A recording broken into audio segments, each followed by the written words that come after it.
All right, now recording, and we just opened the FinCom meeting at 7:03 p.m.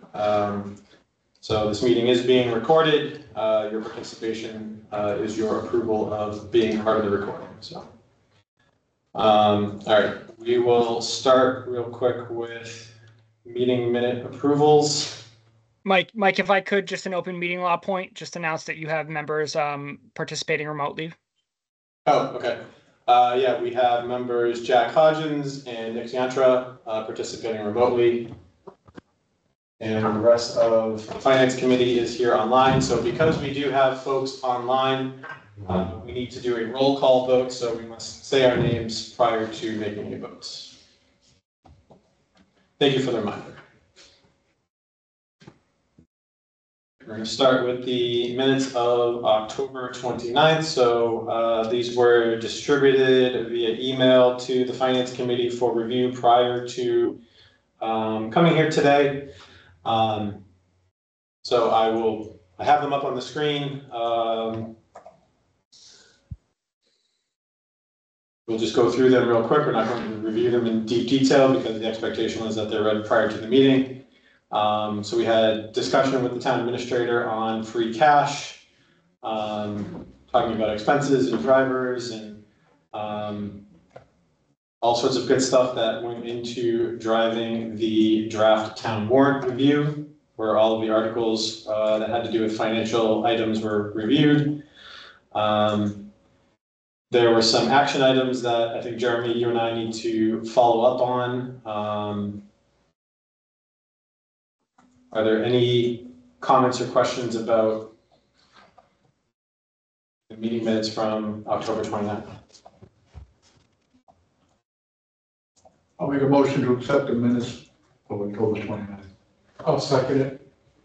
Any further discussion? All those in favor? Ronzavito, aye. Mendeley, aye. Jesse Curl wasn't here, so I can vote. You abstain? Abstain. Hodgins, aye. Nick Yantra, aye. Mike Rager, aye. All right, meeting minutes are approved as is.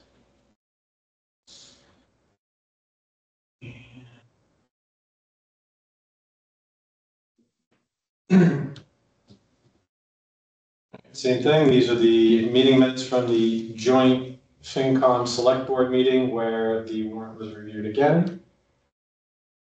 Why is this looking real weird?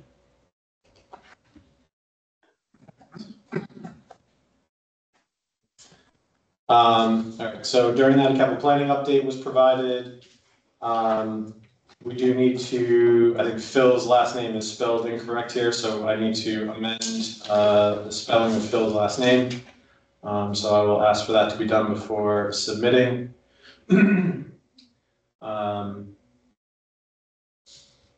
ARPA update was provided, and then special town meeting warrant was reviewed with both the FinCom and Select Board. So other than making an amendment to address Phil's last name, are there any questions about meeting minutes? Okay. Can I get a motion to approve the meeting minutes of October 30th? So moved. Second. All those in favor? Aye. Mendeley. Zavito, aye. Jesse, you. Jesse abstain. Mike Rager, aye.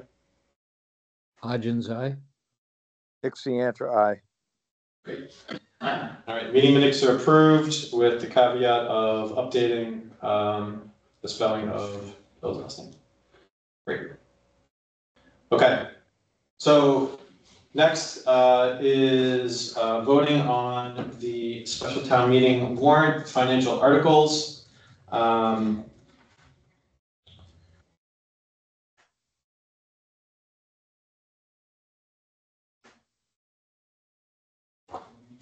All right, so Jeremy, can you list off the articles I need to go through? I forgot to check these off prior to coming here. It'd be easier if you could just.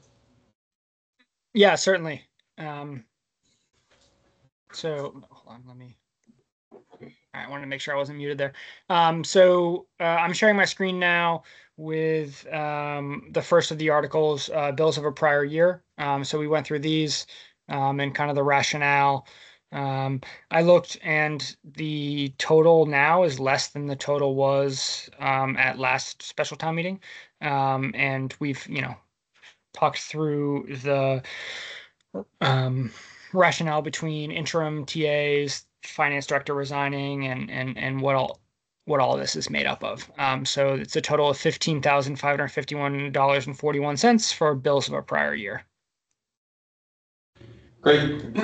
All right, can I get a motion to approve Article 1 as written and as shown on the screen?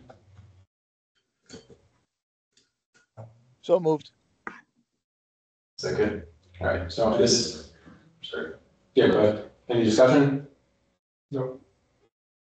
All right. Seeing no discussion, all those in favor? Zamudo, aye. Mendelea, aye. Curl, I. Hodgins, aye. Seantra, aye. Gregor, aye. All right, Article 1 approved for recommendation to the town. All right, so Article 2 is the stabilization account. As we've talked about, I think this is one of the core sound planning things that the town can do. So right now, stabilization is 1.1 million, or less than 5% of the general fund expenditures. With this $500,000, it would be 1.6 million, or just shy of 7% of our fiscal 25 amended budget general fund expenditures. It takes a vote of, I believe, town meeting to come out of the stabilization account. I'll figure that out before we go to special town meeting. But this is rainy day planning, and I think a really applicable use of a large amount of free cash. Great, thanks. Just for the record, I want to make sure that I state that the quorum of this board has had roughly 6 hours worth of conversation around all the details of all of the warrant articles. So if anybody's watching only this meeting, if we don't get into deep details, it's because we've already had 6 hours worth of debate and discussion on all of the warrant articles. So, all right, can I get a motion to vote to recommend to the town to approve Article 2 as written and shown on the screen? So moved. Second. All those, any discussion? All those in favor? Zamudo, aye. Mendelea, aye. Curl, I. Hodgins, aye. Seantra, aye. Gregor, aye. Great. All right, great. Article 3 is the capital expenditure account. So we have a special act that allows us to move $100,000 a year into a capital expenditure stabilization account. It's got roughly $312,000. You can see my note here. I have to confirm that before we have our walkthrough on Thursday. But it's got roughly $312,000 on it, and that would bring this up to $412,000. And this is to be used for capital expenditures only in the town. Again, similar to stabilization, I think it's a good long-term plan and a prudent use of one-time free cash money. All right, can I get a motion to recommend to the town, to vote to recommend to the town to approve Article 3 as written and shown on the screen? So moved. Second. Any discussion? Zamudo, aye. Mendelea, aye. Curl, I. Hodgins, aye. Seantra, aye. Gregor, aye. Approved. Great. And another long-term planning, prudent fiscal move, our other post-employment benefits liability trust fund. So right now we have as of the last measurement date in June of 2023, we have a net OPEB liability of 4.8 million and a fiduciary net position of about 200,000. So this article adds 50,000 to that trust fund. And like I said, in previous discussions, this is a investment into the future. And the idea being that the trust will spin off enough interest and income to be able to pay our what we call PAYGO, our portion of retiree healthcare premiums. It's a long way off, but it's a good investment in the future for the long-term financial stability of the town. Great. Thank you, Joe. All right, can I get a motion to vote to recommend to the town to approve Article 4 as written and shown on the screen? So moved. Second. Any discussion? Zamudo, aye. Mendeley, aye. Curl. Hodgins, aye. Cantor, aye. Gregor, aye. All right, approved. Thank you. And that is 10 times the size of the special town meeting appropriation last year. So I think it's a great move for the town. Yeah. So this is a article approving the debt exclusion relative to the senior center because it failed on the ballot on the 5th. It's my overwhelming anticipation that we will pass over this article. So it's up to this body to say whether, so if this article is taken up and passed by 2/3, then that gives the town the ability to go back and ask on a ballot question and then have it approved by a simple majority at a ballot question at the time of the select board's choosing. We can ask to, as long as the town clerk gets enough heads up, which I think is 35 days, we can go back and ask again. It's not my anticipation that select board is going to advocate for that. And you can watch the last select board meeting to see that. So it's up to this board whether we recommend this article, but it's my anticipation that we pass over this article as a town meeting body. Okay. Well, can I get a motion to recommend to the town to approve Article 5? We still need to vote on it, so we can debate it. Then we have to vote to pass over. It's different, is that a different, So the select board is the one who would vote to pass over. We can vote to recommend that the town not support this, right? So as written, we can vote whether to recommend to the town to support or not. We cannot vote to pass over the article. So those are our options. Jeremy, please correct me if I'm incorrect in that. Yeah, that's correct. So the motion going forward is to recommend to approve it. Correct. Yep. Right, so I'll make that motion to approve. Okay. Second. All right. So the motion's been approved and seconded. Is there any discussion about recommending to the town to approve Article 5? Well, the need is still there. Yeah. But again, it's not up to us to pass over it, I don't believe. So yes, so the difference being the motion within town meeting has a dollar value associated with it, whereas the ballot measure does not. So it would be my anticipation and my expectation that this article would be passed over, and then at a few, we would do more work and spend more money on design and engineering, and come back to voters with a smaller dollar value at some point, or at least a smaller senior and community center, because depending on how long we wait, it may be the same dollar value for a smaller center, but because the article is dollar value specific, I wouldn't expect a passage or even a consideration of this article at town meeting. But I guess if it were to not be passed over, our board should have a vote on it.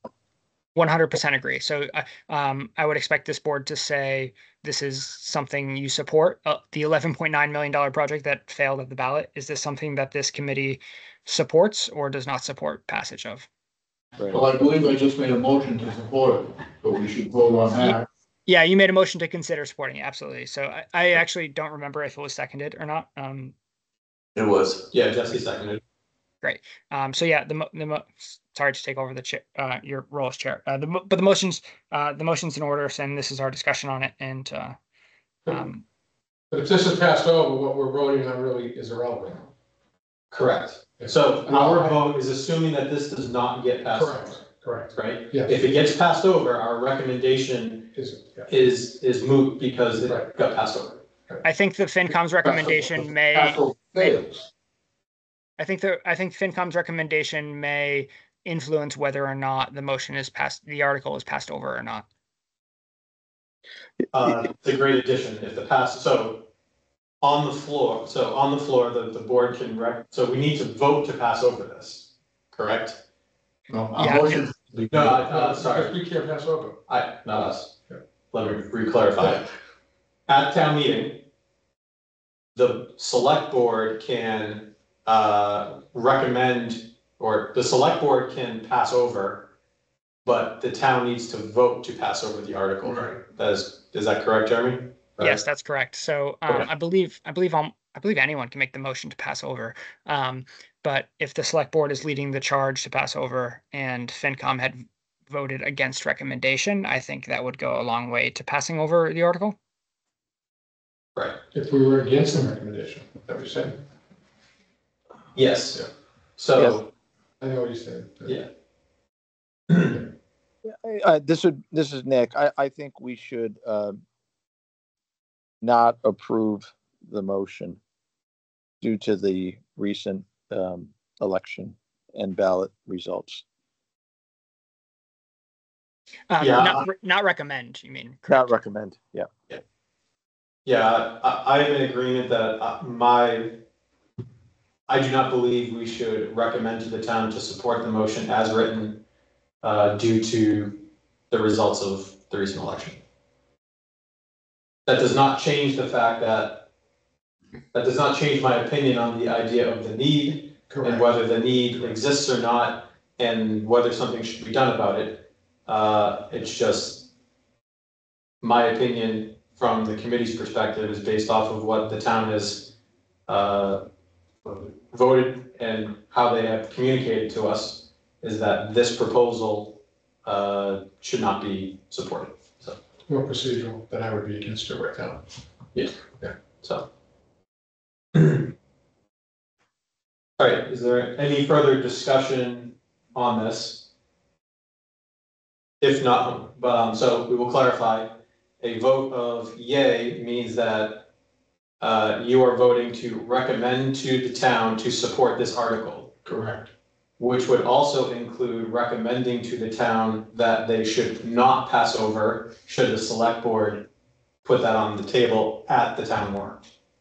A vote of nay means that you are recommending to the town to not support the article and to support passing over the article if presented at the town meeting. As written. Yeah, as written. Okay. All right. So, all those in favor? All those against? So, Amendment, aye. okay. Do you mean aye or nay? Aye. Yep. Okay. All right. Any other ayes? All right. All those against? Zamudo, nay. Curl, nay. Jack? Actually, I'm a little puzzled here, and I apologize. Jeremy, could you please clarify? I think you had made mention of the fact that the committee was faced with either a binary decision here, either to recommend favorable action on the one hand or unfavorable action on the other. Is there not an opportunity for the Finance Committee to essentially recommend, consistent with what you anticipate, to be passing over the article? That is not a choice? Is that what you're saying to us? Yeah, so Sense to me. the Finance Committee, as construed, is an advisory body that when articles are presented to it, provides its recommendation on whether or not the town should accept or reject the article. So you are now saying yes or no, we should accept or reject. So passing over the article is, in essence, rejecting the article. There is no positive action being taken as a result. So this board, in its narrow mandate, can either say yes, it should pass, or no, it should not pass. And so saying no, we should pass over it is effectively saying no, it should not pass. We're voting on supporting it, and that's what the townspeople gotta know. So obviously, when we take the rest of the vote, it's gonna fail. So what you'll do as the chairman is announce that the the finance committee does not support this article. That's it.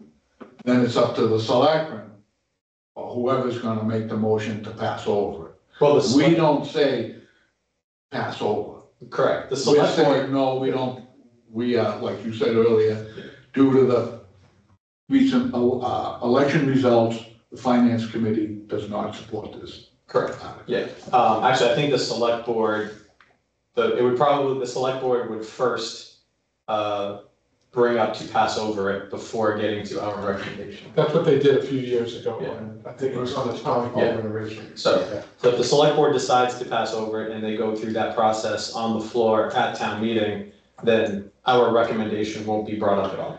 Exactly. Correct. So we're just making a formality. Yep. If it is allowed to go forward, you'll get up and say that the finance committee does not recommend supporting this article. Correct. Gentlemen, I have to tell you, I am a bit confused here, and I apologize. If we're being told by the sponsor of the article that it's going to be passed over, my suggestion would be that we just defer to the sponsor of the article. That is, in this case, the Board of Selectmen. That our vote would be to defer to the sponsor here. So, John, I want to make an important point of clarification. There was discussion, but not consensus, and definitely not unanimity, at least expressed from the select board at the last meeting on passing over this article. So they did not, as a body, commit to passing over this article. So I don't want to paint them into a corner. That's an important distinction for me. Thank you, Jeremy. Okay, so I was under the misimpression that you expected it to be passed over. Okay. I do. It would be my anticipation, but I don't want to make it a certainty. That is not. Jeremy is not on the select board. He does not have the ability to, he can pontificate, but it is not his role. Not his decision. Yeah, it's not his role in his decision to decide where that goes. So it is his professional opinion where it may go, but it may not. So we need to be prepared for both situations. Okay, so that's a helpful clarification for me. So we as the finance committee should be voting rather here on the merits of the article here in front of us. And quite frankly, I assume the merits could be colored by, for some members of this committee, by the recent vote, but that's not binding on this committee, right? No, that's correct. And again, the townspeople, if we recommend no, just like if we were to recommend yes, it's up to the townspeople to make the decision. So we're just letting the townspeople know what we think. So I voted yes for it. If everybody else votes no, then it's a majority decision, not unanimous decision, Well, which could mean something to the people in the audience. Yep. Thank you for that clarification, Mike. And I join Mike Amendolia recommending, as I previously voted on this article when it was before us, favorable action, notwithstanding the recent vote. So I would join Mike Amendolia's position on this. So your vote is aye. Yes, Hodgins, aye. All right. Nick? That's the answer would be nay. Mike Krager, nay. All right, so that fails. We will recommend that the town not approve Article 5. Thank you for that discussion. Thank you. Appreciate it. Thanks, Jeremy. Article 6 is not finance related. Article 7 is not finance related. Article 8 is not finance related. Article 9 and 10 and 11 are also not finance related. Sorry, 11's long. I have to scroll through that and fix that formatting. That's accessory dwelling units. All right. Article 12. This is the street sweeper, 335,000 for new street sweeper. All right, so this is the conversation I should have had with John earlier, and I had too busy of a day. John, what year was our street sweeper manufactured? 2006, And what was it purchased? 2012. All right, never mind, I nailed it. So we've had this discussion at length. This is the document that will be used in our town moderator-led walkthrough on Thursday. So that's what the discussion piece is, to make sure we can contextualize this with folks. So we've been at this at length. Our current vehicle is not reliable enough to get to each street twice per year, which is a requirement of our stormwater permit. And the street sweeper is also used in emergency situations to clear roadway of debris. So renting and or contracting is not operationally feasible. I think it becomes financially unfeasible as well, but I think the first consideration is the operation lack of feasibility on it. So we've discussed it at length, and I'll leave it to the chair to discuss the motion going forward. Great. Thanks, Jeremy. Can I get a motion to recommend to the town to approve Article 12?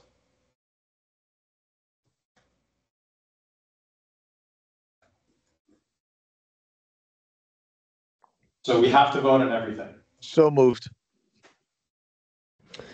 This is Jack, second. Yeah. Okay. All right. So any discussion on this article? Well, I'll start by saying it should be on an annual town meeting. This is a major capital expense, and to bring it before a special town meeting is doesn't sit right with me. I don't know how anybody else feels.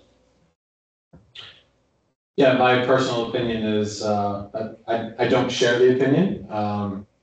I'm fine with it being on a special town meeting. Notification about these meetings goes out in many different forms. There's ample opportunities for folks to have witnessed all of the discussions prior to now. So I do not share the opinion. I just had a, this is a Nick. I just have a question on its current operational life expectancy. Just currently, I saw it. I saw you guys sweeping on Northbridge Avenue, maybe at a week or two ago. So what's the current condition of it? Is it fully functional or somewhat functional? Or It's not? operational right now. It's not as effective as a new machine would be. It's causing us to go over things 3 and 4 times to get what we should be able to go over once and be done. It is operational.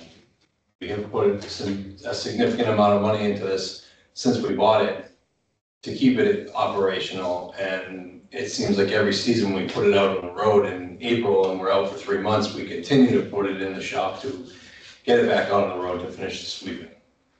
You know, John, can you talk about the cabin and the environmental conditions of the cabin a little bit? So that is something I didn't bring up last time, and it kind of slipped my mind, but the guys brought it up to me, is that typically with a sweeper, the cab of the sweeper is airtight. You're not getting covered in dust. These guys are coming out covered in dust. They're wearing face masks, and when they take that off, they're like, you can clearly see the line. It's just, from a health standpoint, not healthy to be operating that sweeper. I agree with that. I have no problem with that reasoning.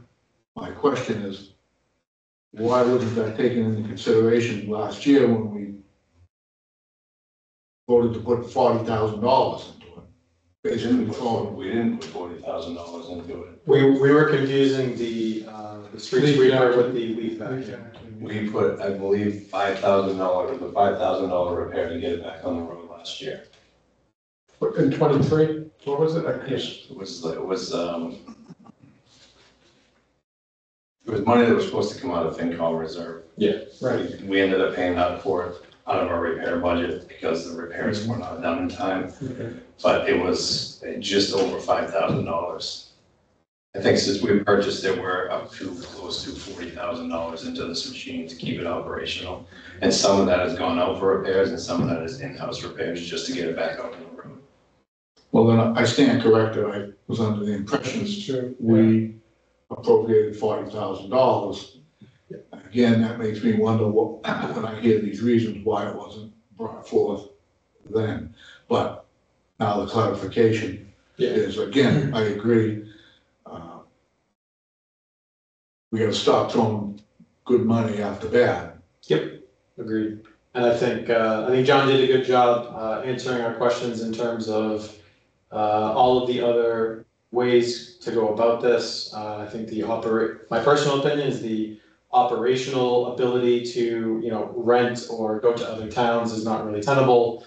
The return on investment is around 10 years if you think about renting equipment. Never mind some of the challenges that come with renting. So I think it's a decent ROI for a vehicle that clearly has at least a 20-year life. So that's 10 years worth of good investment coming back to us.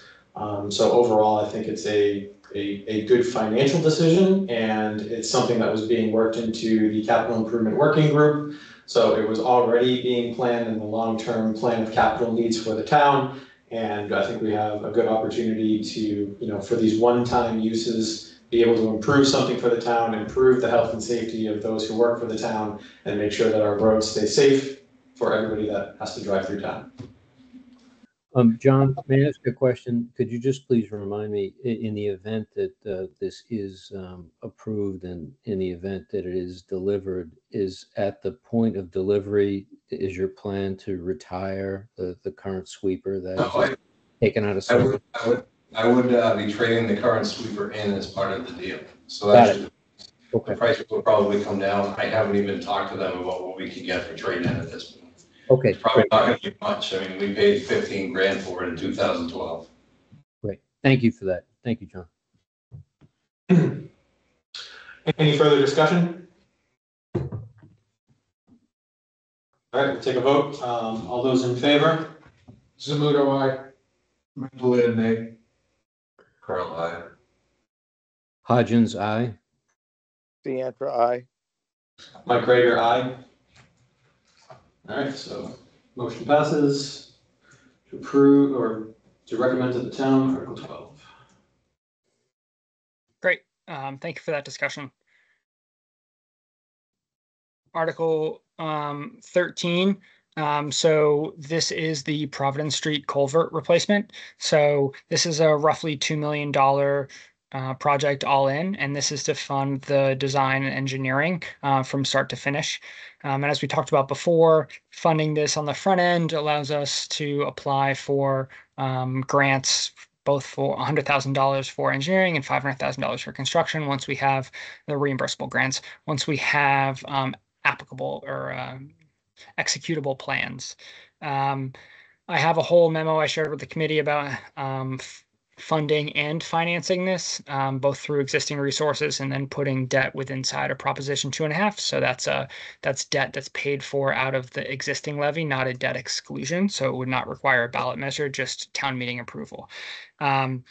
We've already spent $75,000 in American Rescue Plan Act or ARPA money to kind of figure out the feasibility of this. So this is seed money. This is a down payment. This is us paying for the engineering to think about this critical infrastructure project. And I think it was important for the town to make sure that we're investing in our infrastructure and at the same time advocating for things like the senior and community center. But we're still committed to making these critical infrastructure investments. So this would be $300,000 for the engineering on this project. Thank you, Jeremy. Can I get a motion to approve recommending to the town Article 13 as written and shown on the screen? So moved. Second.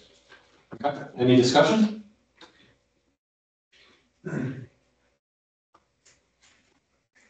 Zamuto, aye. All right, so seeing no discussion, we'll take a vote. All those in favor? Sorry. Zamuto, aye. Mentally, aye. Carl, I. Hodgins, aye. Piantra, aye.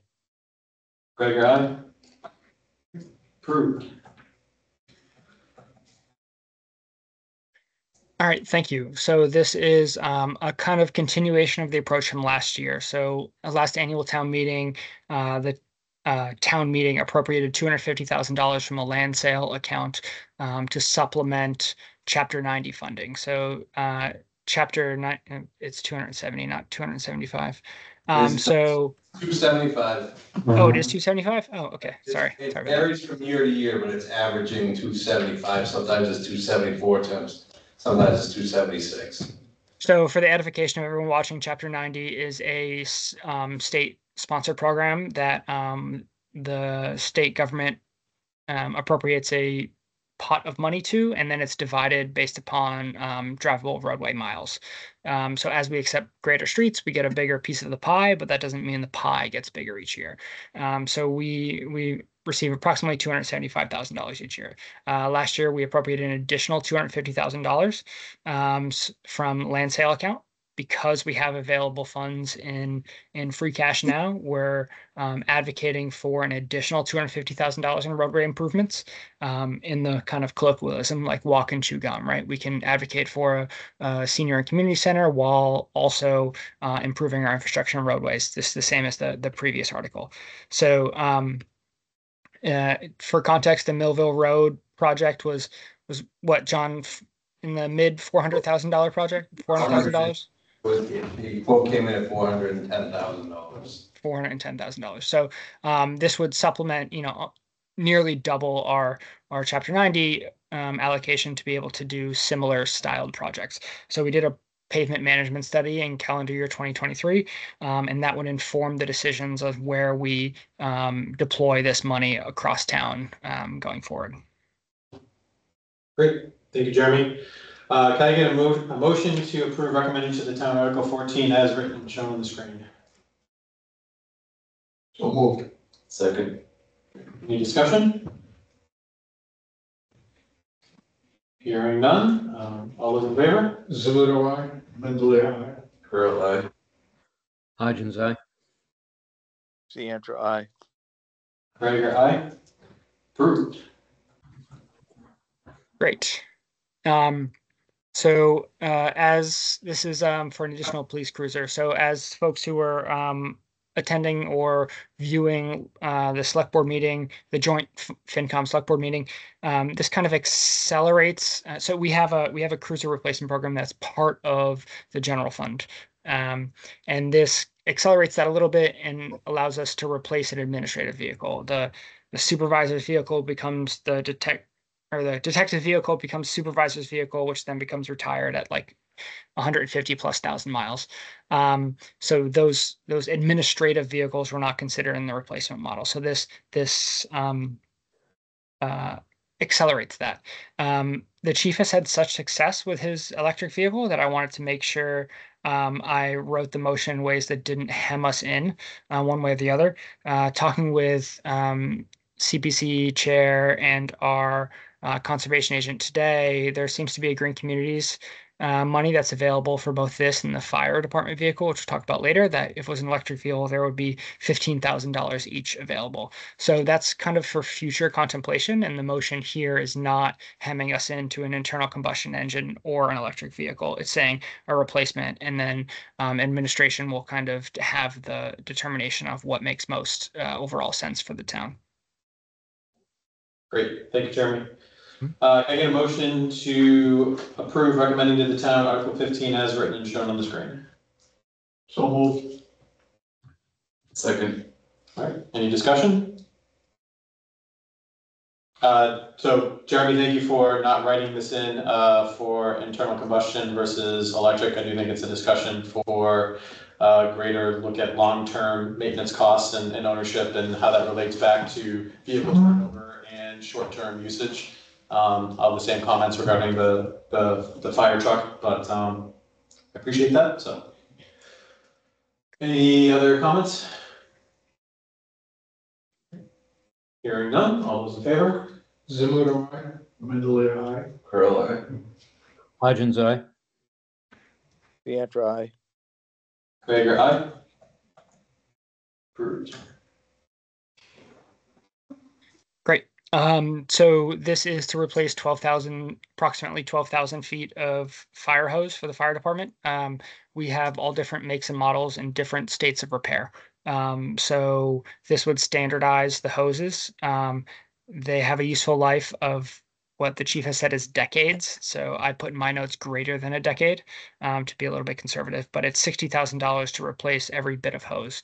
So we have hoses we bought secondhand. We have hoses that are at the end of their useful life. We have hoses that are incompatible with each other, as the chief had testified to. So our nozzles are all standardized. He's gone through the process of doing that, and they would all be standardized in a way that was useful on our new hoses. So this would kind of answer this question for the next, 10 plus years for the town.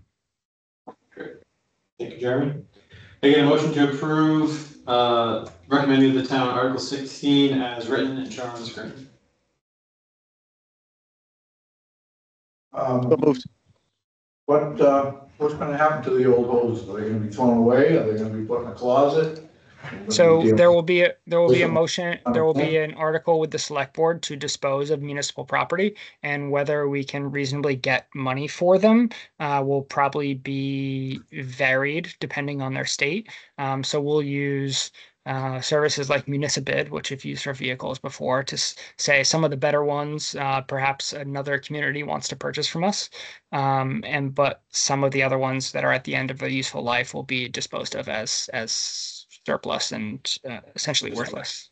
I just say that we're using old fire hose at the highway department to make flaps for pieces of equipment. So we have stuff that's sitting there that we use periodically, so we'd probably take some of that as well to keep it on hand. Yeah, that's a great point. If we use it internally, we won't have to vote to surplus it because it's not surplus anymore. We're using it in town departments, but there will be I don't think the highway department needs 12,000 feet of it. So if there's any, So we sure don't. if there's any monetary value to it, we'll try to extract that. But that'll be through a select board vote to dispose of municipal property.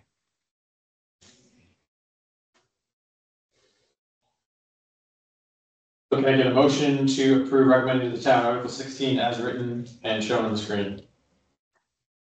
So moved. Second. Okay. Any further discussion? Hearing none, all those in favor? Zumuda, aye. Mendeley, aye. Carl, aye. Hodgins, aye. Deantra, aye. Krager, aye. Approved. Great. So this is the second part of what we talked about with the police vehicle. This is the fire vehicle. We've talked about it at length. The fire chief has an SUV with his turnout gear in the passenger compartment, which is not desirable based upon the carcinogens used in firefighting equipment. So this would be a pickup truck with all the gear in the bed with a cap outside of the passenger compartment. So because of all of that equipment associated with the bed, the cost came in recently at $96,000. So again, we would evaluate and pursue an EV alternative, but didn't want to hem us in with the motion here. So that would be up to further discussion. And the daily use from the fire chief and the incidental or the use in incidents would factor into our decision whether we go EV or internal combustion on this. This is Nick. I had a question on this. If we were to do EV, do the town employees take these home and do they charge them at their house? In this, so there are a number of different town vehicles, but in this instance, because the chief is on call 24/7, yes, he takes it home. In the last year, he's put in or last handful of years, a year and a half, he's put 5,000 miles on his town vehicle because he lives a mile from the fire station. So it's in this instance, yes, he would be taking it home. I would not anticipate that he charges it at home, and it's not my anticipation that we put a charger in his home. We would probably put a level 2 or level 3 charger at the fire station to be able to support charging this. Okay, thank you. That was where I was going with it. Yep. Great. Can I get a motion to approve recommended to the town Article 17 as written and shown on the screen? So moved. You got a second? We have a hand up, Carl? Yes, if the town did decide to put in a charging station at his house, would that require a town meeting vote or select board? If we had the funds for it approved through a operating budget, it would not require an additional town meeting vote, but it is not my anticipation to go that route and suggest that we put a charging station in his home. No, the kind of clawback at the end of that is kind of too ugly. And whether we decommission the vehicle or he leaves service or one thing or the other, I would just not recommend that the town do that. But we're not voting on an electric vehicle. We're voting on. We're voting on a budget. Vehicle. Correct. We're voting on a budget for a vehicle, which could be electric or not. So the charging station would be Not a topic for a later date. Yes. Correct. So, all right, so motion was made and seconded. Second. So any further discussion? Yes, if we were to go EV, with the charging station, and the charging station would be installed at the firehouse, would that be an additional cost, or would that be covered under this this budget rate that we're approving now? We have a program available right now that has essentially the donation, because they get the tax credits, of charging stations up to 4 or 5, I believe, in town, and the fire station would be one of those. So there would be some small installation and then operational costs for them, but the hardware costs would. It's my anticipation that they would be next to nothing, if not nothing. Thank you. Talking about charging stations, I got a question.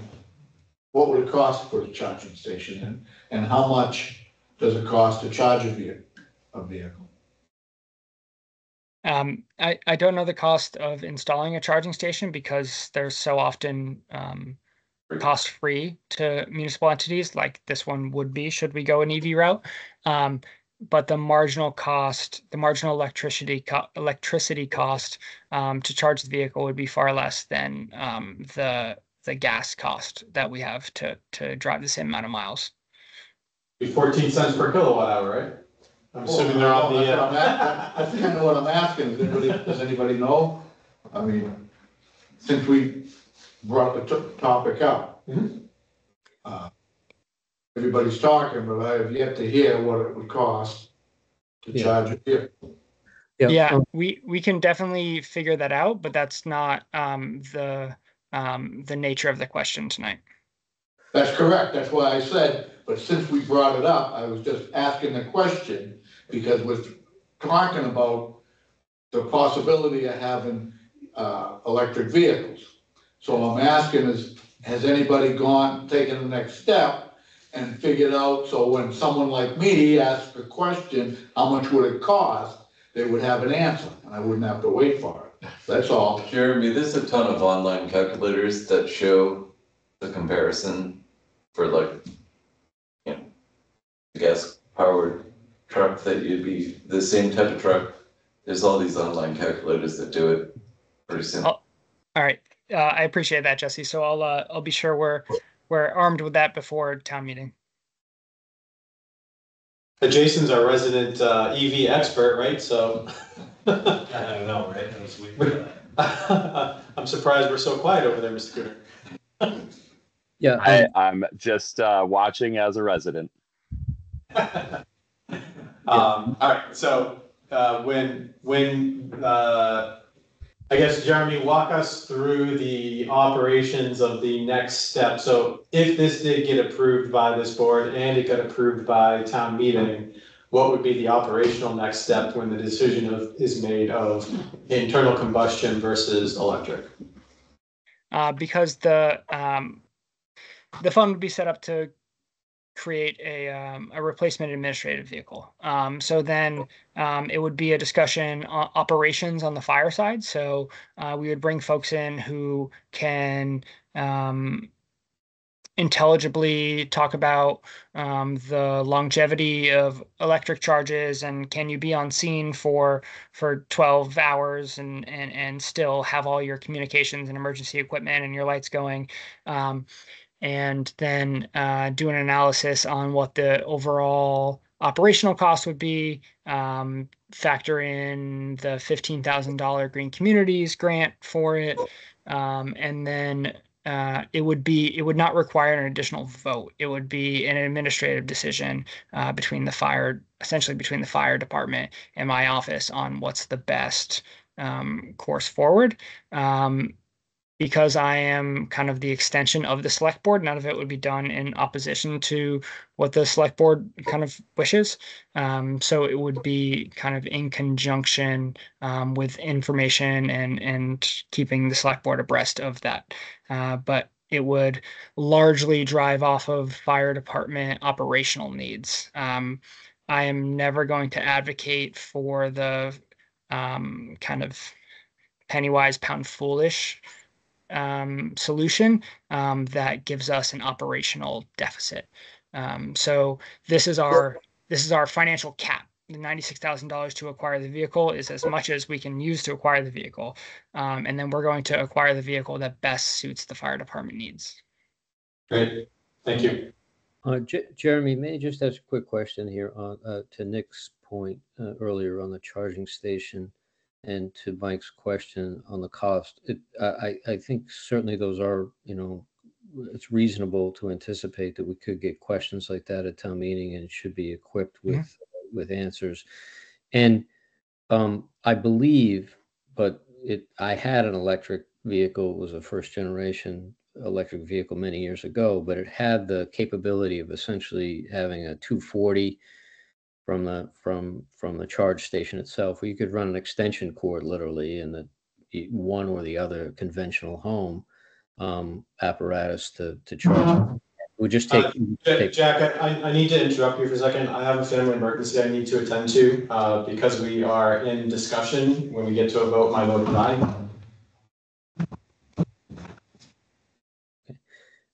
aye.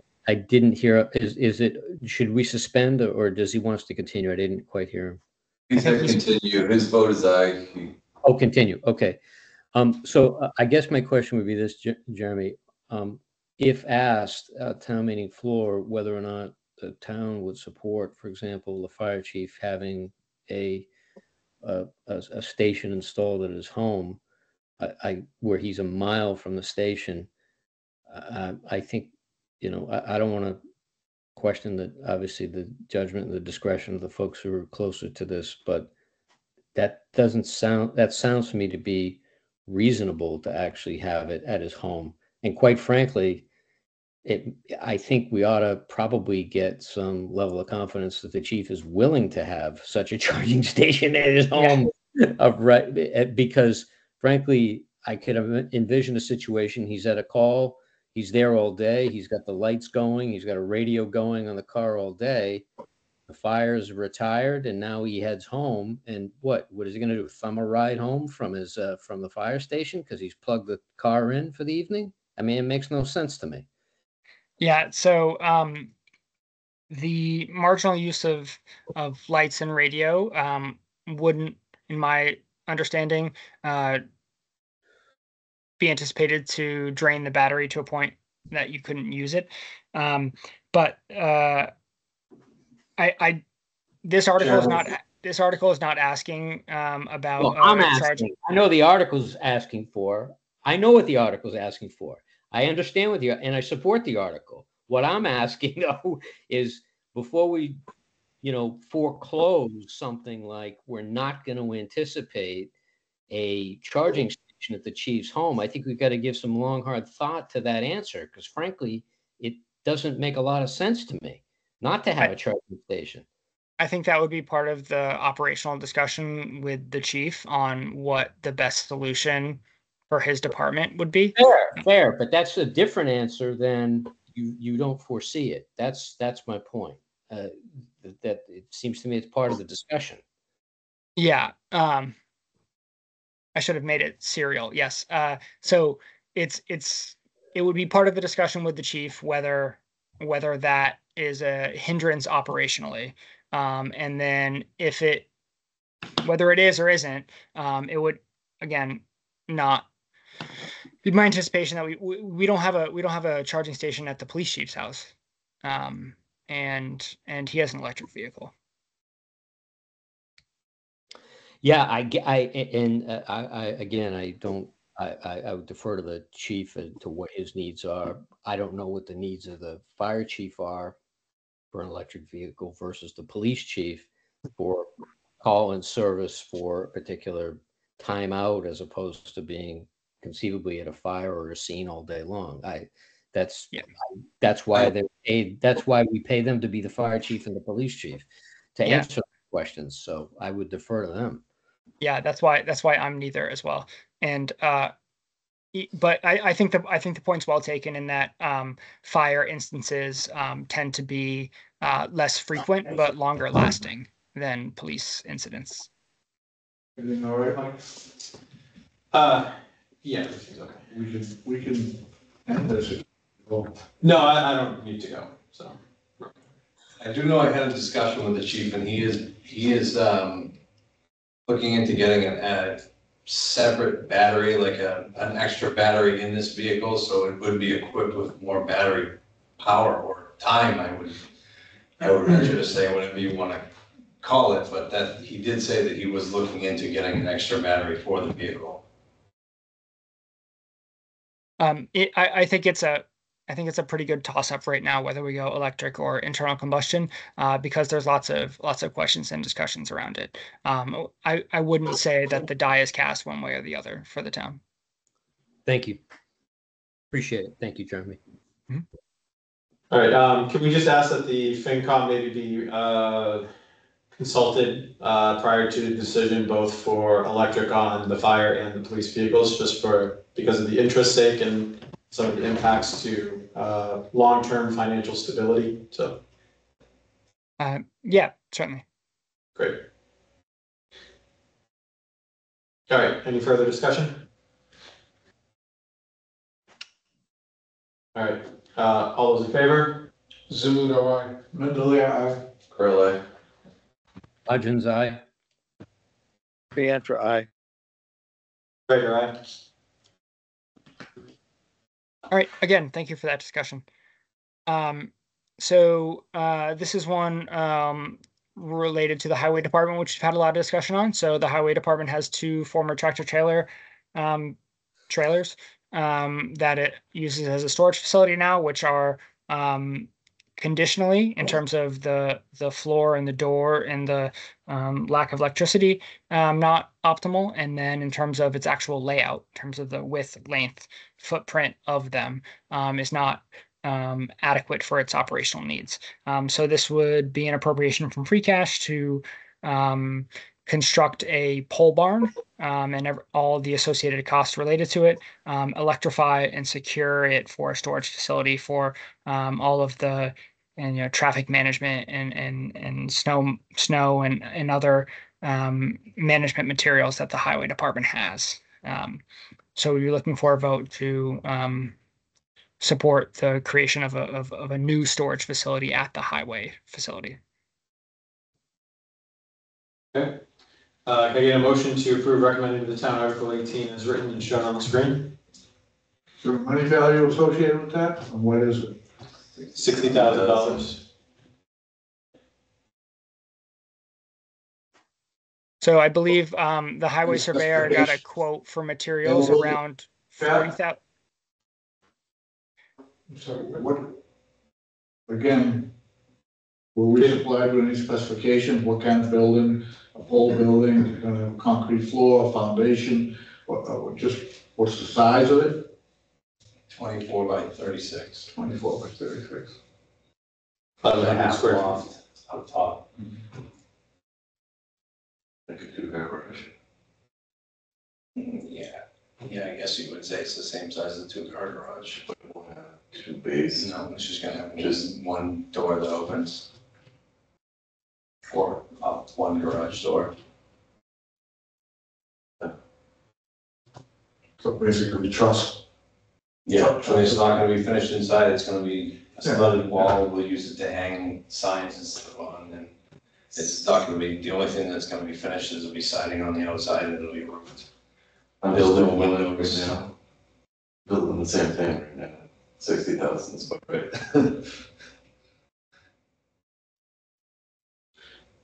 All right, can I get a motion to approve recommended to the town Article 18 as written and shown on the screen? There's an empty building that was gonna be a police station that looks like a giant shed. A very giant shed. Can we get into the discussion portion of this? Oh, I thought that's what that was, sorry. So somebody needs to move and second the motion, and then we can get into the discussion. So moved. Second, Great. Any discussion? Jesse? sorry. That empty building, is it empty? I don't know. It is empty, I know there are a couple other things in the works for that building. I was just with Ann and she didn't know, like, Yeah. what it's being used. I wasn't part of the That's why I was committee. asking. I wasn't part of the committee to build that building, but basically that is a shell of a building right Right. now. There's no electricity. It has one garage door that right now Parks Department uses to house their equipment, but other than that, it's a dirt floor with pipes sticking up everywhere, and it's just the walls and the roof. Right. Okay. But there are things in the works to utilize that building. Okay. There's been a lot of discussion, and it's from different departments about different things that can be used for these different departments within seen the that? building. Well, I believe if we were gonna build highway, it should be on the highway campus. Yeah. Anyway, I mean, right now, we store a lot of our stuff at Sure. Indian Hill, which isn't convenient when you need signs and right, you gotta run down cones and 4 miles. everything else, right? But, again, I'd like to see some plans and see what, I mean, $60,000 and then come back and say, well, I don't have enough money because we don't have a plan. Do we have any plans? What is They it? do not have any plans, it's just the 24 by 36. So Wooden I'm very sensitive to that, Mike. I appreciate that you brought that up. In that, so John had shared the highway surveyor John Dudley shared a plan with me for materials and construction associated with roughly about $40,000 or in the low $40,000, and that didn't include some of the site work and it didn't include the electric. So then we placed a small, we got an estimation on that and placed a small contingency and said, we think that $60,000 is a healthy budget for that. I hope you'll see, I never want to be in a position where I come back for a second bite at the apple. I want to say, this is the money we need to get the project done. And then at the end, be able to turn back a few $1,000s and say, this goes back into free cash next year. We're going to close out this account. So my approach is to build in contingencies. And I think we did that here in the, in 10 to 12% range. So just to let you know, I'm all in favor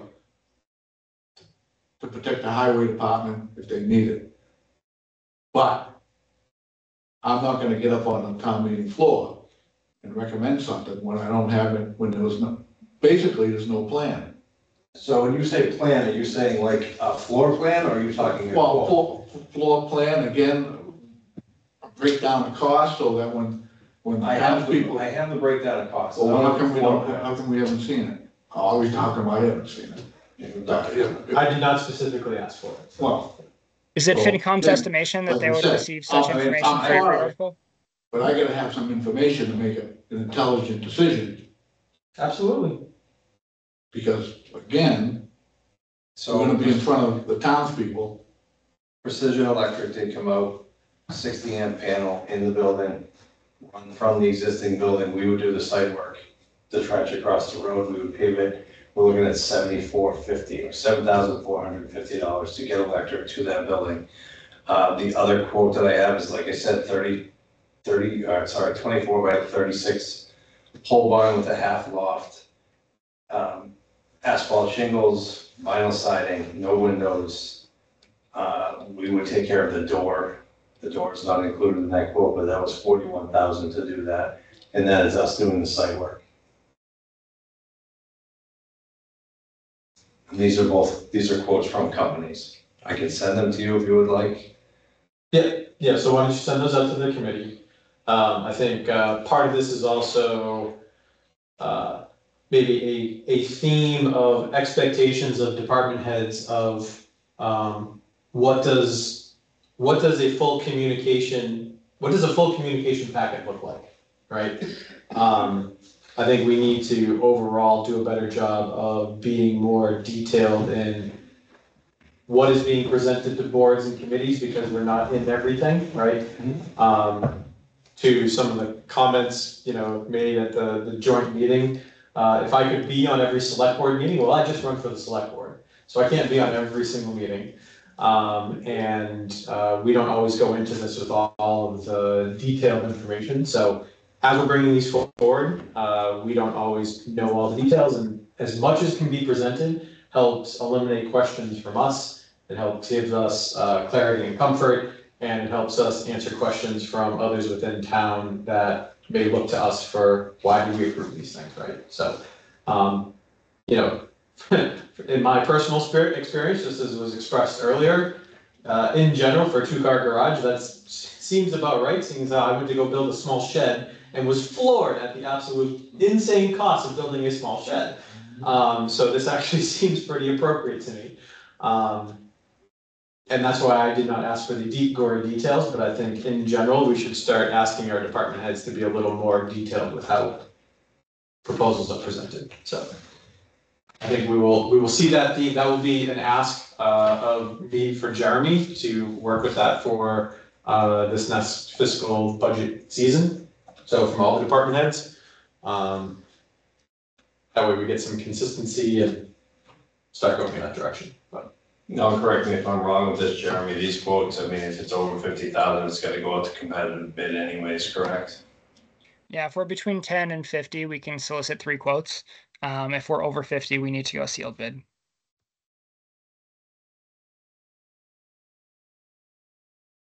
that's for individual quotes, not for a total project combined, right? That's for, like work. So if we were at 30-something thousand for the building, or 40,000 for the building, and 10,000 for electric, we can we can reasonably and legally have those as 2 separate sorts of types of work. Right. Okay.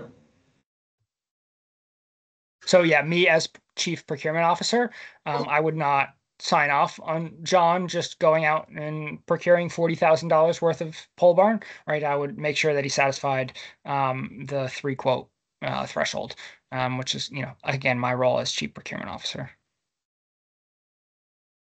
The same as I would require that for things like the police and fire vehicles and the fire hose. A lot of those will be off of state bid list, which satisfies our MGL Chapter 30B procurement requirements.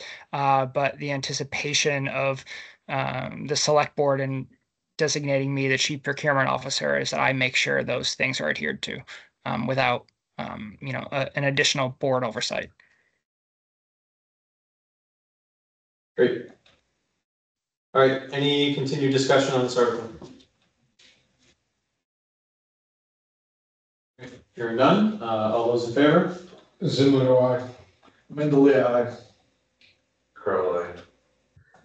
Hodgins, aye. Deandra, aye. Gregor, aye.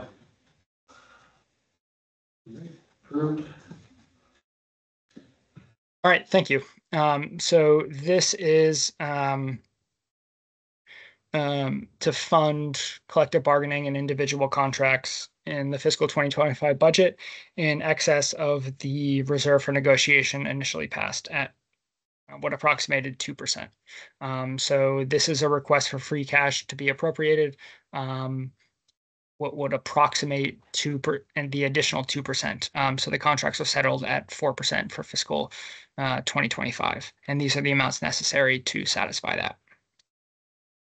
Can I get a motion to approve recommending the town to support Article 19? Construction, I don't. Moved. Any discussion? How are we gonna fund it in the future, that is? So the town currently doesn't budget local option sales tax on recreational marijuana. I'm not sure of the genesis of that. But in fiscal 24, we collected $80,000 over the 4 quarters. And in just quarter 1 in fiscal 25, we collected over $30,000 in local option sales tax. And that's budgeted at $0 in our budget, both in 24 and 25. So simply budgeting this regular, recurring, known, and predictable revenue will fund this additional piece of the budget. This is what I mean when I say there are both one-time and structural pieces of our surplus from fiscal 24. This is one of the structural pieces of fiscal 24. So because it's not in the budget this year, we need free cash to appropriate into it.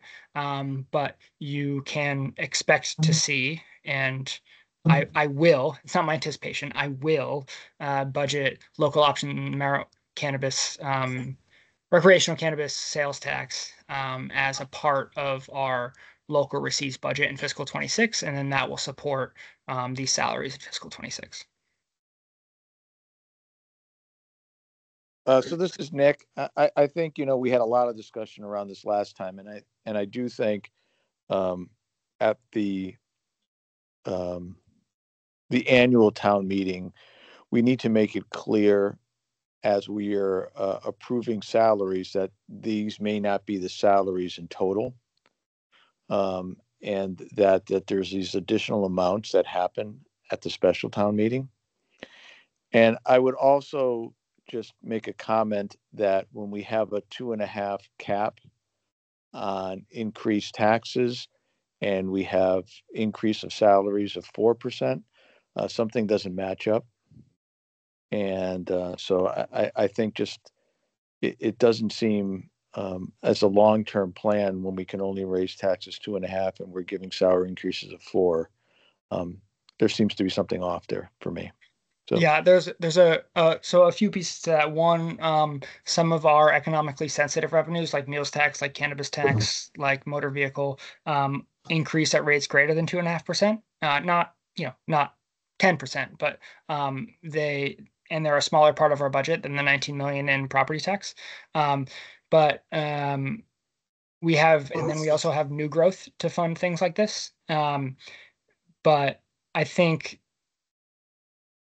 pretty much everyone in the room and everyone at town meeting is sensitive that their cost of living went up more than 2% over the last year. And once the select board got to the negotiating table, it was clear that 2% was not really going to get us somewhere. And so we settled on a 4-3 contract. So in fiscal 26, the budget that's presented at ATM will be a 3% COLA on top of this. And then if you've watched the select board meetings as well, we're doing a classification and compensation study funded with American Rescue Plan Act money to determine where we sit with our regional competitors, other municipalities in terms of wages and total compensation. So these were, I think, really fair deals in terms of the broader economic situation. And because of the way our budget is structured now, like I said, with this kind of structural surplus existent, but not necessarily built into the base, that we can do both. We can fund these with last year's surplus revenues and then build it into the 2026 budget as well. Yeah.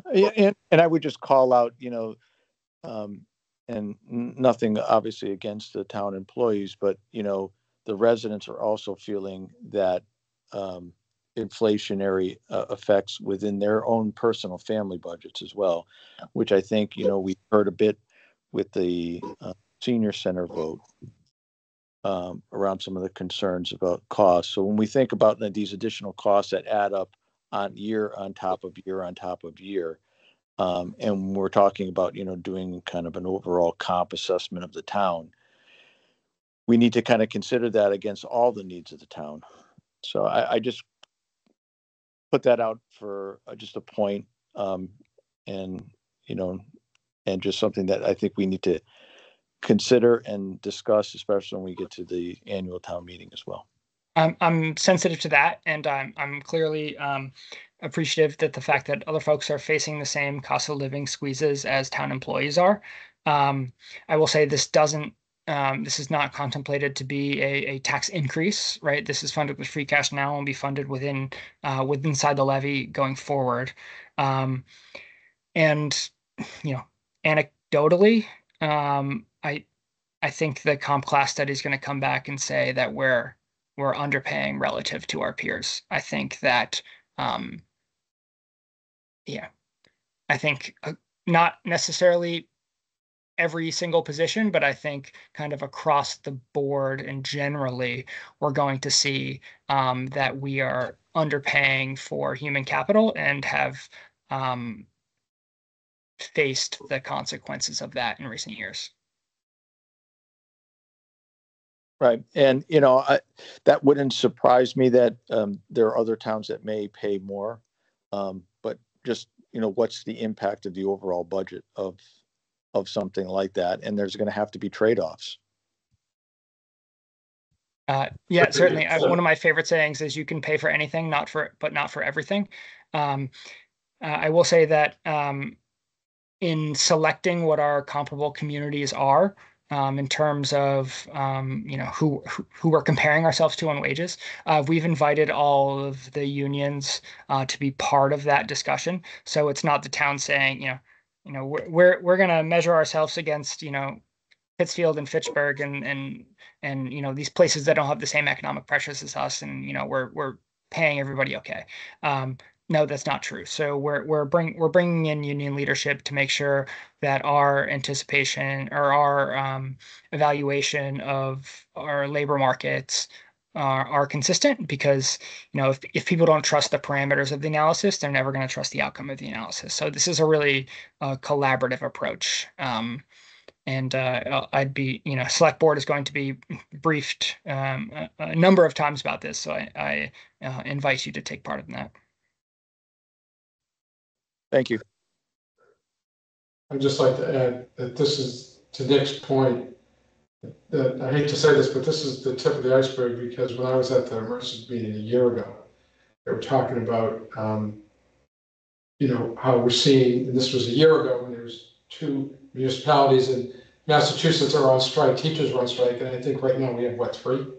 3 current, there's 3 currently on strike right now, which, by the way, is against the law. But I guess the point I'm making is that, to Nick's point, something that we don't have much control over, which is teacher salaries, and obviously takes up a much greater. Yeah, that's going to be an interesting discussion for the fiscal year 26 budget cycle season. So I'd like to stay focused on the article and getting through this. All right, any other further discussion on this specific article? So I just want to make clear that this is to fund 4% COLAs for unionized and non-unionized workers in the fiscal 25 budget, and that there was a 2% COLA contemplated within the fiscal 25 budget. So this additional appropriation is for that second 2%, and this would essentially fund and then approve those collective bargaining agreements for 2025. If those agreements are not approved and this article is not successful at town meeting, all those collective bargaining agreements for all 4 of our unions would be null and void, and we would go back to the bargaining table with them all. And all of our non-union employees which signed contracts for 2020 fiscal year 2025, same thing. We have to go back to the table with all of them. Jeremy, just a quick question here. You made mention of the salary study and the, bringing in the heads of the unions and the like and consulting. I just want to make sure that I understand when it comes to identifying like towns, like communities. I am hoping that we are approaching that with objective data as opposed to like opinions. Is that fair? Yeah. So we're bringing them in. So we say things like comparable, comparable assessed value, comparable road miles, comparable population, comparable, staff size, comparable, school district, whatever all those comparables are. And we're asking the unions for input on what those pieces of analysis should be. We're not saying, hey, unions, do you think we should use Grafton and not Northbridge? It's not that level of detail. It's saying, by what measures do you think are applicable for your types of work? So for something like the police union, they would say something, the call volume, the number of residents, the things like that. And a fire union would say something similar about their ambulance volume, things like that. Right. And then we want to make sure we're looking at roadway miles to make sure the highway union is satisfied in terms of comparables. Got it. But Got it. So that's very helpful, Jeremy. Thank you. That this is more what you're describing is more granular data to support a particular position, whether a town would be included or excluded, as opposed to a situation where we're basing it on precisely what you put your finger on there. We're asking them, how do they think we should ask the question, not what do we think the answer should be. So I'm gratified to hear that, because it sounds to me like, because in other studies that I have seen, we've looked to Mass Municipal Association type of data that is something like population and per capita income. Is that what you're describing? Sounds to me to be more granular than that. And we have a consultant who's done this in communities across the Commonwealth, so it will be a two-way conversation to say, Thank yes. Yes, unions, this is important to you. And then our consultant will say, but that's not indicative of X, Y, and Z, or vice versa. That's very helpful. I appreciate that. Thank you, Jeremy. You're welcome. Okay, I think we've exhausted discussion. So please, anything else relative exactly to the article as written? Okay, hearing none. All those in favor? Aye. Zamudo, aye. I'm gonna abstain. Earl, aye. Hodgins, aye. Ciantra, aye. Gregor, aye. So Amanda abstained, everybody else aye. Approved.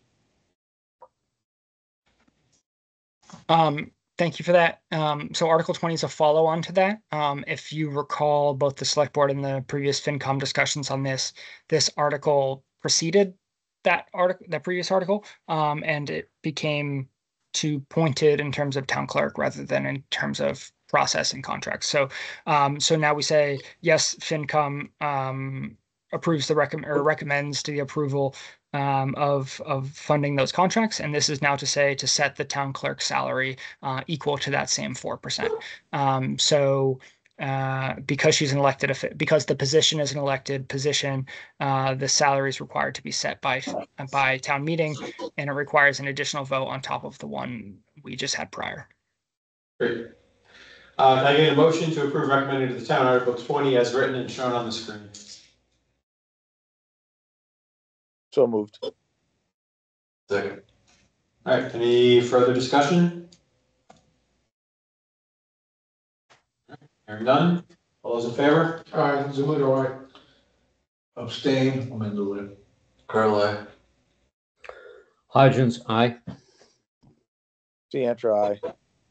Gregor, aye. Great.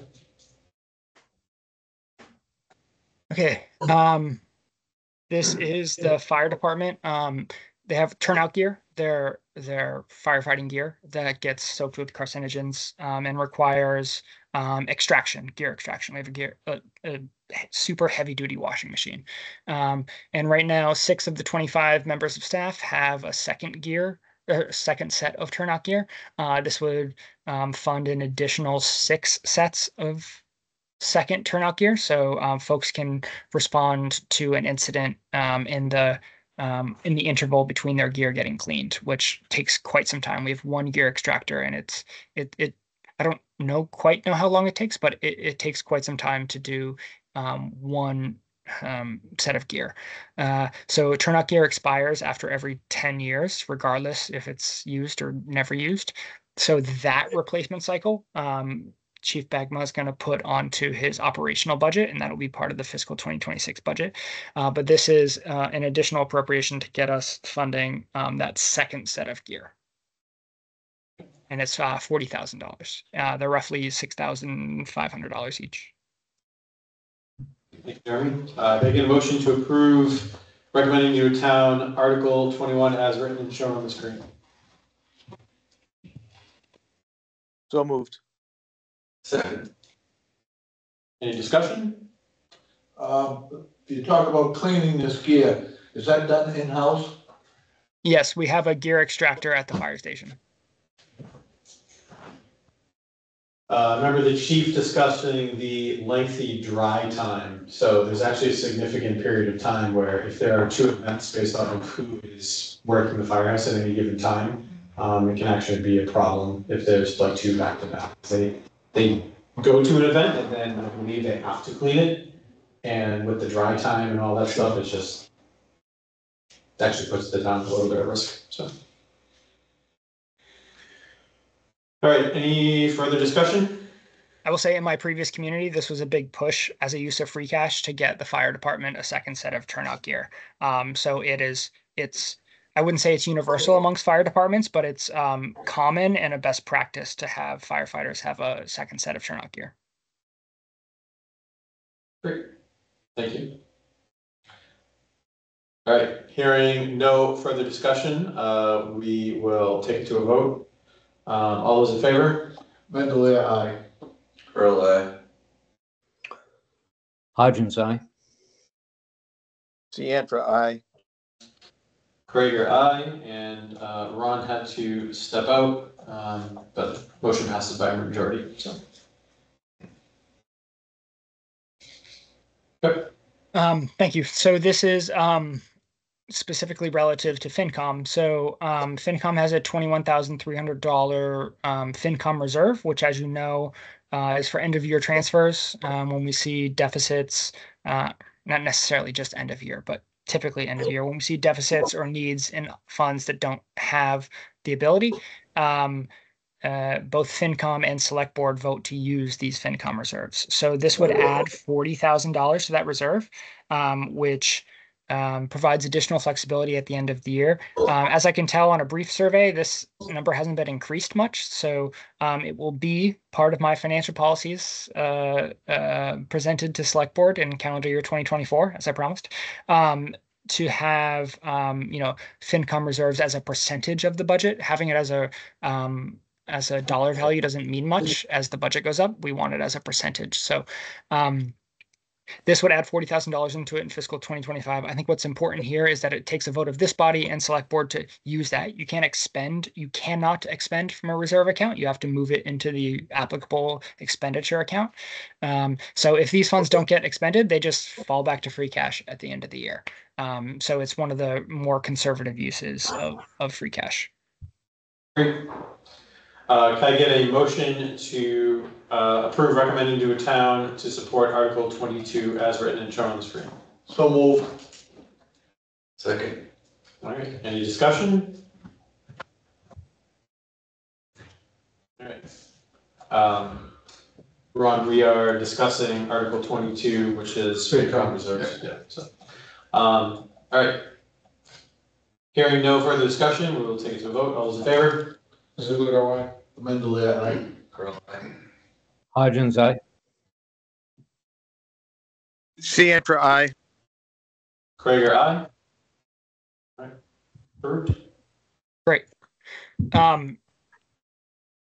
in the fiscal 2025 budget, there was something like, I don't have the numbers in front of me. I'll make sure I print it out, but something like $75,000 approved for $79,000 approved for police and fire liability insurance, which was up from the prior fiscal year.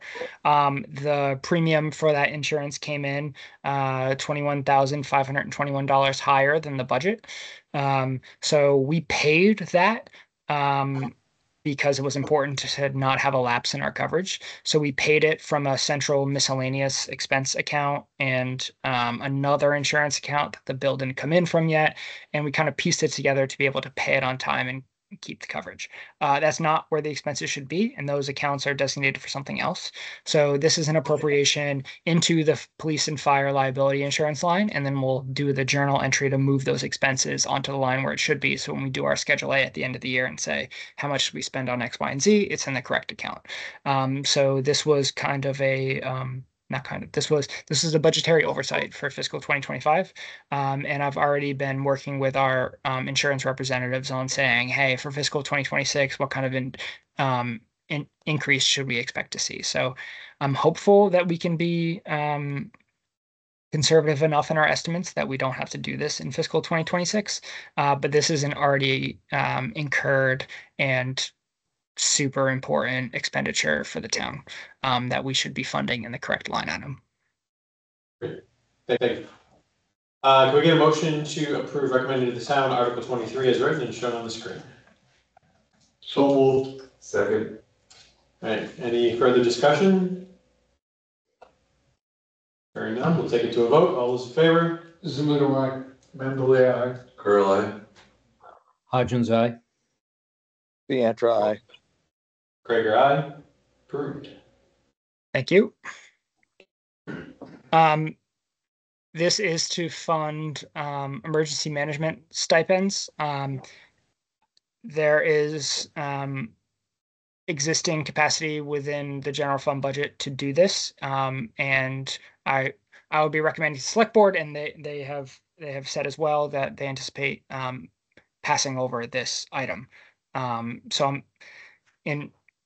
I have more certainty on this one than I have certainty on this one in ways that I didn't on the senior center one.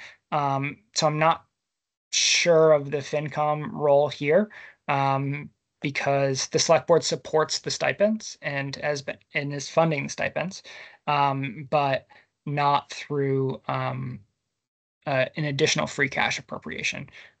So I think the vote should be, I shouldn't tell you what it should be.